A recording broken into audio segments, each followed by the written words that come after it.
ഞാനൊരു യുദ്ധം ജയിക്കുകയാണ്. ഇറാന്റെ സൈനിക ശേഷി തകർന്നു. അവരുടെ നാവികസേന പൂർണ്ണമായും തുടച്ചു നീക്കപ്പെട്ടു.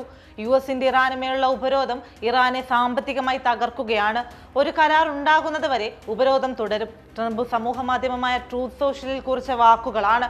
US-ഇറാൻ വെടിനിർത്തൽ കാലാവധി അവസാനിക്കാനിരിക്കെ ലോകം ഉറ്റുനോക്കിയ രണ്ടാം ഘട്ട സമാധാന ചർച്ചകൾ ഇപ്പോൾ അനിശ്ചിതത്വത്തിന്റെ നിഴലിലാണ്. ഹോർമുസിൽ US നടപടി കടുപ്പിച്ച സാഹചര്യത്തിൽ സമാധാന ചർച്ചകളെക്കുറിച്ച് ആലോചിക്കുന്നില്ലെന്ന് ഇറാൻ വിദേശകാര്യമന്ത്രി അബ്ബാസ് അരഗാച്ചി പ്രതികരിച്ചതോടെയാണ് സമാധാന ചർച്ചകൾ പ്രതിസന്ധിയിലായിരിക്കുന്നത്. ഇറാനുമേൽ US ഏർപ്പെടുത്തിയ കനത്ത ഉപരോധവും ഇറാനിയൻ കപ്പൽ US പിടിച്ചെടുത്തതുമാണ് ഇറാനെ കൂടുതൽ ചൊടിപ്പിച്ചത്. തിങ്കളാഴ്ച പുലർച്ചെയാണ് ഇറാനിയൻ കപ്പൽ US പിടിച്ചെടുത്തത്. ചൈനയിൽ നിന്ന് ഇറാനിലേക്ക് വന്നുകൊണ്ടിരിക്കുന്ന കപ്പലായിരുന്നു ഇത്. Motor vessel Toska, vacate your engine room. Vacate your engine room. We're prepared to subject you to disabling fire. ഉപരോധം മറികടന്ന് കപ്പൽ മുന്നേറാൻ ശ്രമിച്ചപ്പോഴാണ് തടഞ്ഞതെന്നാണ് US-ന്റെ വാദം. നിലവിൽ US-ന്റെ നിയന്ത്രണത്തിലാണ് പിടിച്ചെടുക്കപ്പെട്ട കപ്പൽ. സംഭവത്തെ കടൽക്കൊള്ള എന്നാണ് ഇറാൻ വിശേഷിപ്പിച്ചത്. ഇത് വെടിനിർത്തൽ കരാറിന്റെ ലംഘനമായും വിദേശകാര്യ മന്ത്രാലയം ചൂണ്ടിക്കാട്ടി. ചർച്ചയ്ക്ക് തയ്യാറായില്ലെങ്കിൽ ഇറാനെ തകർക്കുമെന്നാണ് ട്രംപിന്റെ മുന്നറിയിപ്പ്. രണ്ടാം ഘട്ട സമാധാന ചർച്ചകൾക്കായി US പ്രതിനിധി സംഘം പാകിസ്ഥാനിലെത്തും.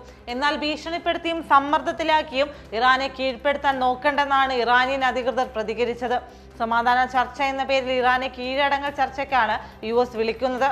ഭീഷണിയുടെ നിഴലിലെ ഇത്തരം ചർച്ചയ്ക്ക് ഇറാൻ ഇല്ല എന്നാണ് ഇറാന്റെ parliament speaker Mohammad Bagher Ghalibaf പ്രതികരിച്ചത്. ആണവ ഡീൽ ഒപ്പുവയ്ക്കും വരെ ഹോർമുസ് ബ്ലോക്കേഡ് തുടരുമെന്നും വെടിനിർത്തൽ നീട്ടാൻ ഉദ്ദേശിക്കുന്നില്ലെന്നും ട്രംപ് വ്യക്തമാക്കിയതോടെ സംഘർഷം കലുഷിതമായേക്കാമെന്ന ആശങ്ക ശക്തമായിരിക്കുകയാണ്.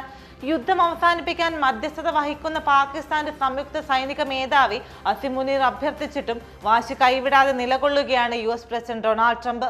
മേഖലയിൽ താൽക്കാലികമായി നിലനിൽക്കുന്ന വെടിനിർത്തൽ നീട്ടുക എന്നതിലുപരി ഇറാന്റെ ആണവ പദ്ധതികൾ പൂർണ്ണമായും നിർത്തലാക്കുക എന്നതാണ് ഈ ചർച്ചയുടെ പ്രധാന ലക്ഷ്യം.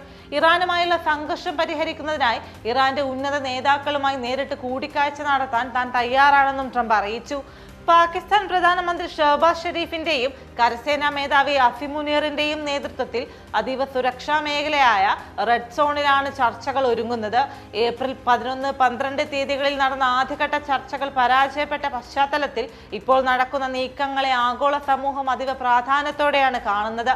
നിലവിലെ വെടിനിർത്തൽ കാലാവധി ബുധനാഴ്ച അവസാനിക്കാനിരിക്കെ ഇസ്ലാമാബാദിൽ ഈ ചർച്ചകൾ പരാജയപ്പെടുകയാണെങ്കിൽ മേഖലയിൽ പൂർണ്ണ തോതിലുള്ള യുദ്ധം ഉടലെടുക്കുമെന്ന് നിശ്ചയമാണ്.